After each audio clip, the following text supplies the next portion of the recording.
Hey, welcome to Dan's Model Works, and it's part 3, finally, of our Gloucester Javelin build.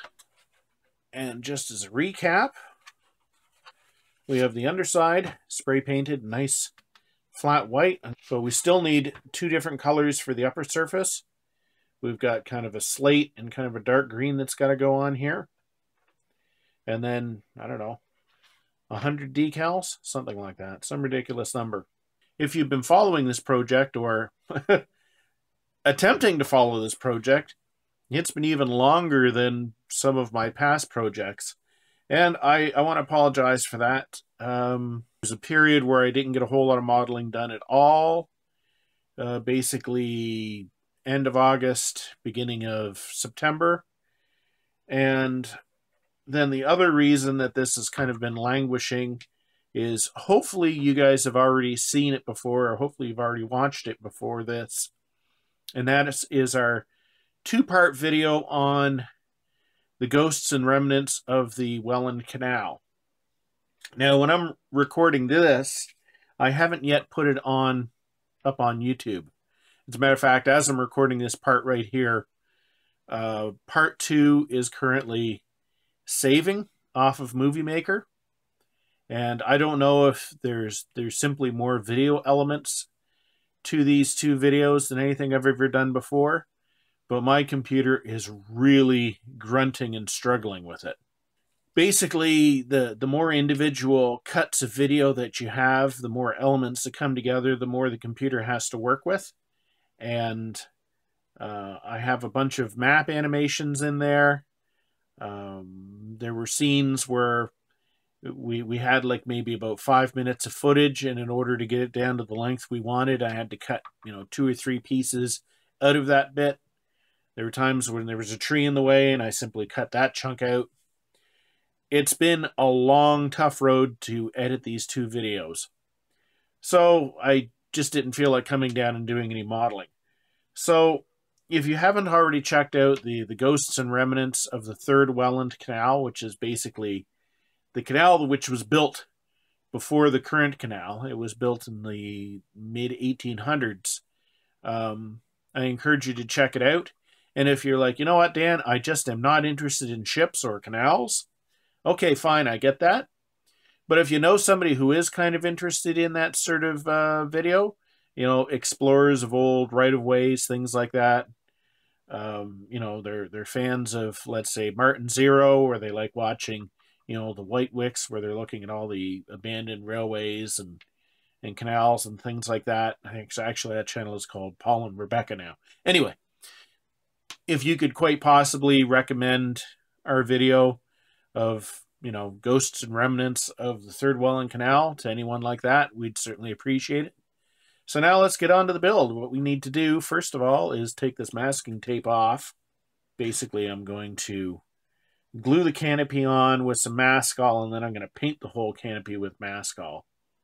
As you can see, we've managed to keep our lovely cockpit here safe from any overspray from the white. And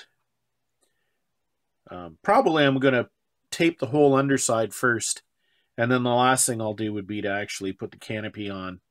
And like I said, I'll mask all that, and then we'll get on to the upper surface colors. What we have here is a sea of masking tape. I've used real masking tape, not the masking tape, if that's confusing, the blue and the green stuff. I just find that stuff just sticks so poorly that it's almost more trouble than it's worth. So I went with the real masking tape, which is usually, a lot of people consider it to be too aggressive. But as you can see, it's all been masked off. Now, right here around the air inlets, I just used Mascol. That's this product here by Humbrol. And sometimes when you need to do kind of a curve and something in a complex area, it's just easier to goop this stuff on than it is to try to cut a piece of masking tape in there. And if we flip it over, you can see we have this vast purple blob here. Once again, that is Mascol painted on top of the canopy, and it's actually glued on using Mascol as well. It has just enough strength that you can usually get away with this, basically gluing a transparency on, and when it comes time to pull it off, it's not going to do any damage. As a matter of fact, it's pretty much borderline. If you don't get a good, if the part doesn't fit well, then it's probably not going to hold it on. But if it fits pretty good, then you're usually okay. So right now it's still kind of a bright purple color. This will turn almost completely clear when it's dry. Once this is dry, and hopefully that's going to be an hour or so after I'm done supper, I'm going to put one of these two on here. These are the two colors. We have the slate and we have the green. Let's take some of the dust off it. Give you some idea how long it's been since I bought this. There we go. So this is the green, that's the slate. And I got to tell you, at least on camera, I can see the difference. By golly, there were times when I was looking this in some of the other rooms where I don't have quite as good light, where I was thinking, whoa, are these the same color? So I haven't decided. I think it's probably going to be the slate is going to go on first. Here's our Javelin after a coat of Humbrol Dark Sea Gray. I think that went on okay. As difficult as it is to mix up the modern day Humbrol paints, and that they always seem to be too thick and glommy, they do still airbrush really nicely. I will say that. They just don't seem to have the long-term stability that they used to. It used to be if you had a tin of Humbrol paint, you were still going to have a tin of Humbrol paint like 20 or 30 years later. And you could go back to it multiple times. Now, you know, it seems like once you open it, the clock is ticking. I think later today I'm going to cut some masks for the camouflage, and I was debating whether I was going to freehand it using a fine airbrush. But it looks like at least from the box art, that the camouflage pattern is actually hard-edged. So that's going to require cutting weird blobs of masking tape and sticking them on. There's our Dark Sea Gray on. Next step is I'm going to be basically cutting them all my little blobby masks so that I can paint my dark green on. If we look at the tail, you can see how I'm proceeding. Basically, I'm putting 2 or 3 strips of the painter's tape, the stuff that doesn't stick very well, to make a big swath, and then I'm cutting out the pattern that I want to stay gray, and then I'm just putting that on. And since this tape is only going to be on here for the least amount of time, basically from a couple hours from the time I put it on, I'm probably going to be I'm going to be painting, and I'll peel it off the next day. I just don't want this lifting off any of the paint that's already on there. It's always such a challenge to get this whole thing on one shot. The pattern was not easy, and it was certainly hard to replicate it exactly, but through a process of good enough, I think I've come close. So everything that's currently unmasked, that's going to be that very dark green. And we'll see how it looks when we get it all sprayed up. Well, the gray went on without any difficulties. Let's see if the green is also as cooperative. So I don't know if I should buy a lottery ticket or not. I was taking this can of paint and I was just about to set it down right there. I guess my fingers must have been slippery because it popped out of my hand, bounced over here. You can see some splattered. Nothing really here that would get ruined. And it landed on the floor, and it landed open side up, except for a couple little droplets. I don't know. I couldn't do that again if I tried. Not that I'm going to try. All right, let's have some fun unmasking. I'm going to try to do all this in frame. Hopefully I don't wander off like I usually do. So let's see how this goes.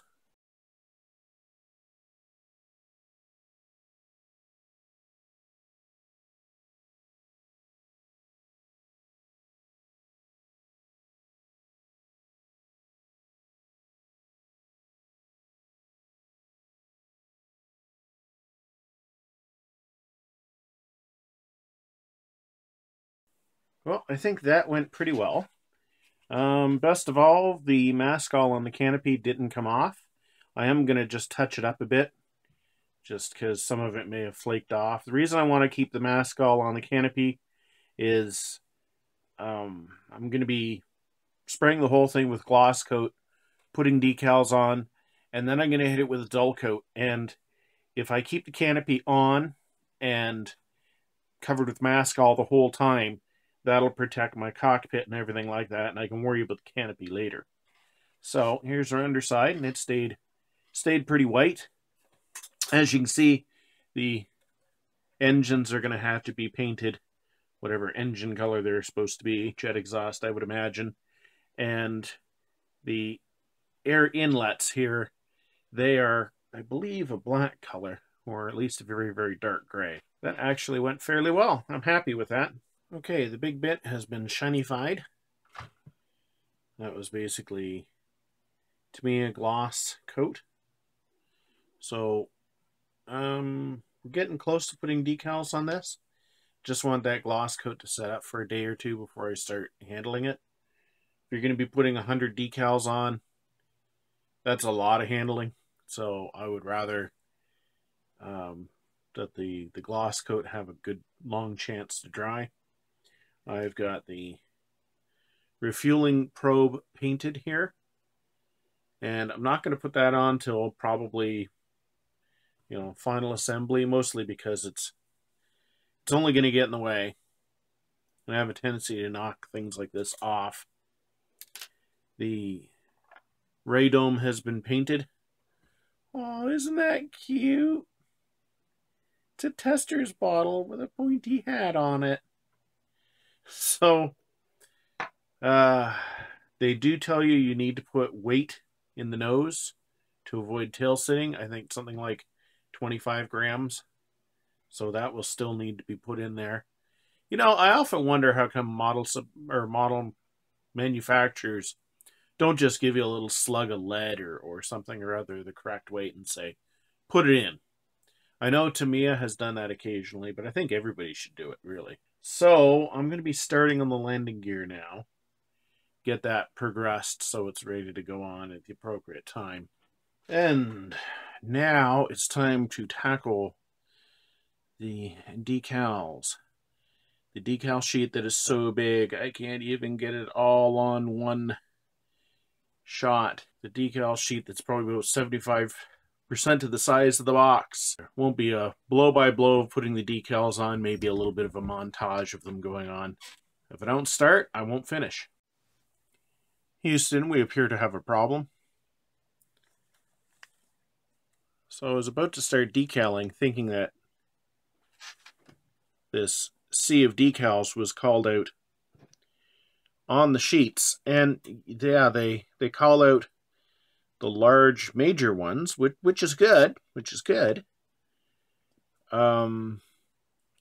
but all of these other ones, all these other small ones, they don't actually tell you which numbers they are. And if we look at the decal sheet, I mean, they have provided helpful little labels saying everything in this area here is common. It should be in each variant.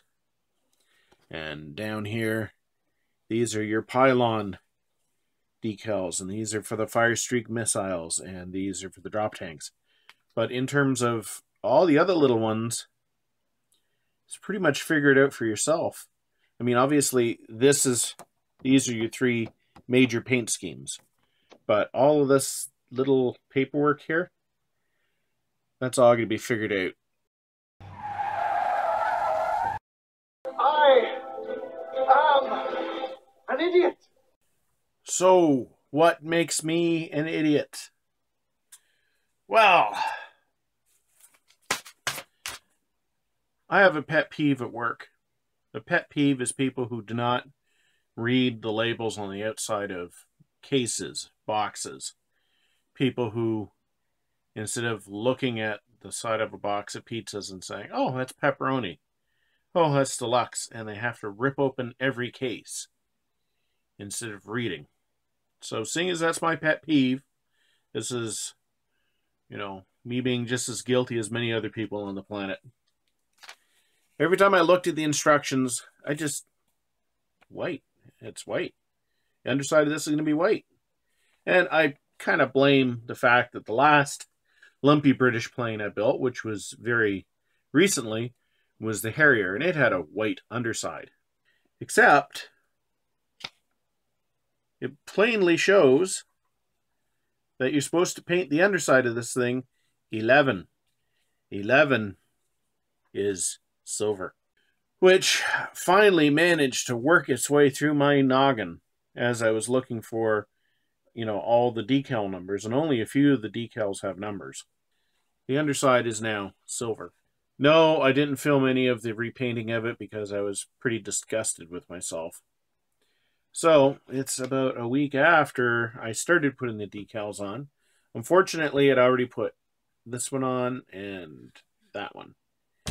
So, those ones are going to be goners. But at least I didn't put a bunch of rondelles or other markings on. So, this is just tester silver.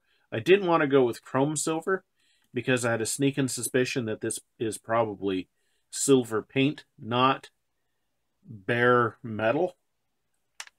Although it just seems odd that, the RAF would go for such a dark camouflage upper surfaces, but the underside they'd go with, hey, let's go with silver. All right. So having painted this tester silver, given up some gloss coat, we can finally get back to work on the decals.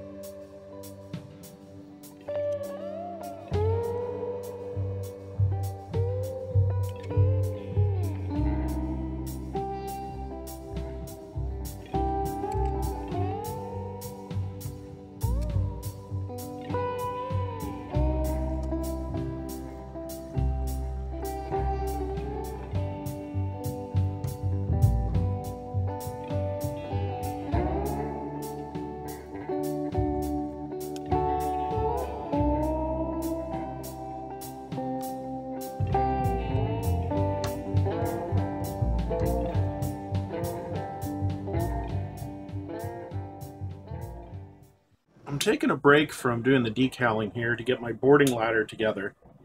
And this is quite a complex assembly. Now, one thing that's kind of curious is Airfix has molded the lightning holes open on one side, but they're blind on the other. Now, I know they're probably concerned about it interfering with where they attach on the other side, but I'm going to drill these out. I think that should make it look a little bit better. Here's our massive feat of engineering put together. This is the boarding ladder. Now I've got it glued onto this chunk of cardboard, or this chunk of plastic here, just so I can airbrush it. And this is going to be painted red. But can you imagine being the poor guy who's got to like manhandle this thing around? I mean, it's bad enough that it's massive, but all the weight is up here, high up. Anyway, let's get this painted. And there's our mighty boarding ladder, all painted up, nice glossy red. And actually it says it should be painted flat red, but I can't see them using flat paint on something like this. This is the sort of thing you would probably be painting using a gloss paint, mostly for durability's sake and to keep it bright and safe. There'd be no point in this being flat. All right, so I'm giving up on decals. I've got all the big major ones on, and gosh, I don't even know how many of the small stencils there are. I've probably got maybe 70% of the ones on the underside, maybe 50% of the smaller ones for the top side. The thing is, I believe I already said this before, they identify all the big ones, like the rondelles and the tail fin flash and everything like that. All the other little ones, all the tiny ones that are all the stenciling. On the decal sheet, there's numbers to identify which ones are which. You know, this group is number 52 and this group is number 61. But nowhere on the instructions does it tell you where all those go. And yeah, with magnifying glass, you can just about read the actual stencils themselves. They're well printed and everything. But that doesn't help you in knowing what goes where. Especially seeing as, you know, I mean, all you can really do is say, okay, this is, you know, the one in these areas here has got like three lines of print. Okay, so I'll find some that, you know, like I need 5 for each side. Oh, okay. So I think I've pretty much got most of them on, enough that I can move on to other things. So the instructions tell us that we need to put about 25 grams of weight in the nose. I just stuck a psychological amount of screws that I'm never going to use in the nose, and I packed it full of weight glue. And hopefully that'll be enough weight. So I've got everything in my landing gear base with the exception of the wheels. And I'm leaving those off until I paint the insides of the doors. They're quite complex. There's 8 parts in each one of the main landing gear bays. And you've got to really, I don't know, you got to kind of defy gravity to get them together. Here's the nose wheel bay. Not quite that many parts, but certainly a fair amount in there. So I'm going to be painting the bits that are still raw plastic a darker silver, basically to give it some contrast to the underside. And this beast is done. It's pretty big. I mean, we can't even quite get the tail in, mind you, when I rotate it here. Oh, there's the tail. Now we can see the tail.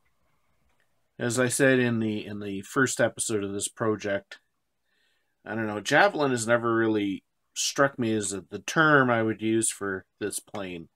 From certain angles, it certainly is sleek. From some certain angles, it definitely gets a little chunky looking.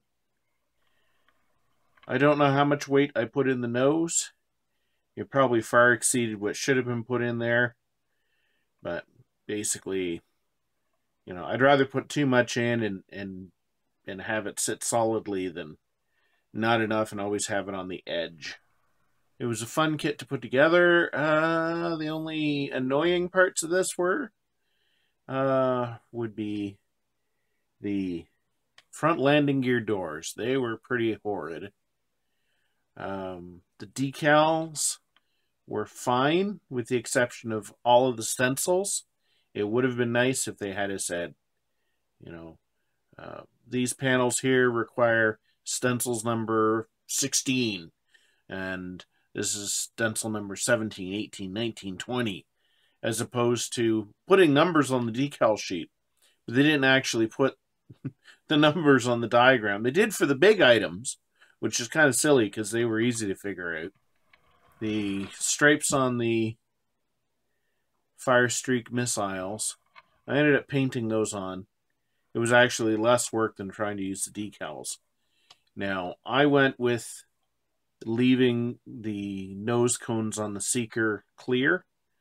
They did say to paint them black, although it appears from photos I've seen that most of the early versions of the Fire Streaks had a clear Seeker head on them. I'll flip it over so we can look at the underside. It's tough to show on its belly. It definitely doesn't want to sit flat, although what aircraft does.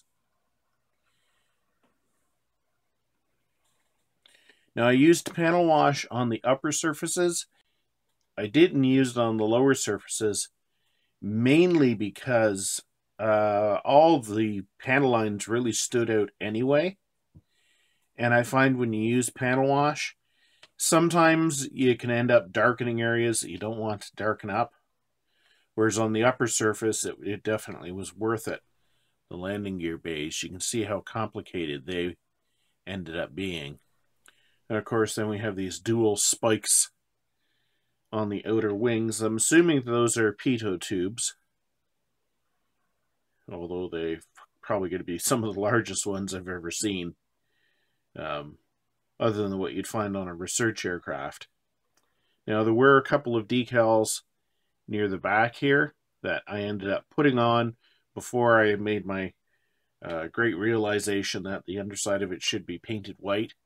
And in terms of pure appearance-wise, it would have been nice to have the underside being white, because that would have all of our landing gear stuff that's silver anyway would have stood out a whole lot better. But the real thing, at least for most of its first decade of use, was painted silver, although I believe some museum examples have got white or light gray undersides now. We'll do some glamour shots now.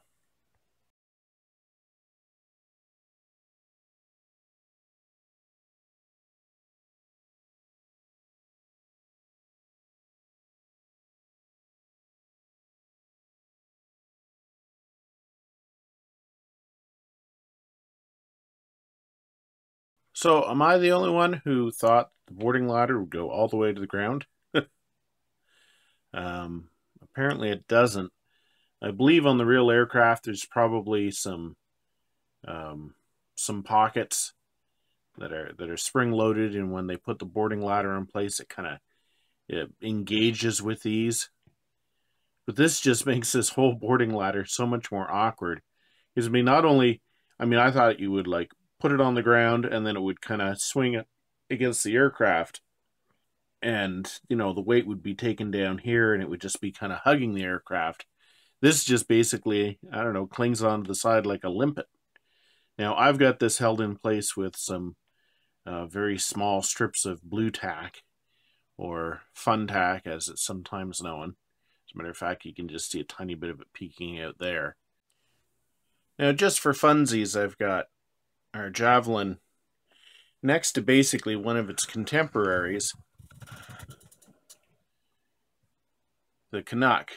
And there are some similarities to these and some marked differences, obviously.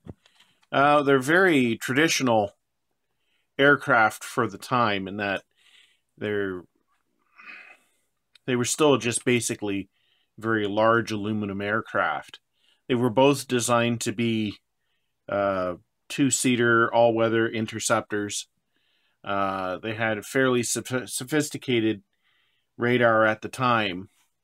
However, Britain at least was moving forward with swept wings, whereas Canada just basically went with straight wings. The interesting thing is the Canuck actually could be put into a shallow dive and it would exceed the sound barrier, although I imagine that was pretty frightening. And its wing is actually quite a bit thinner than the Javelin. So anyway, there was my build of a lumpy British aircraft.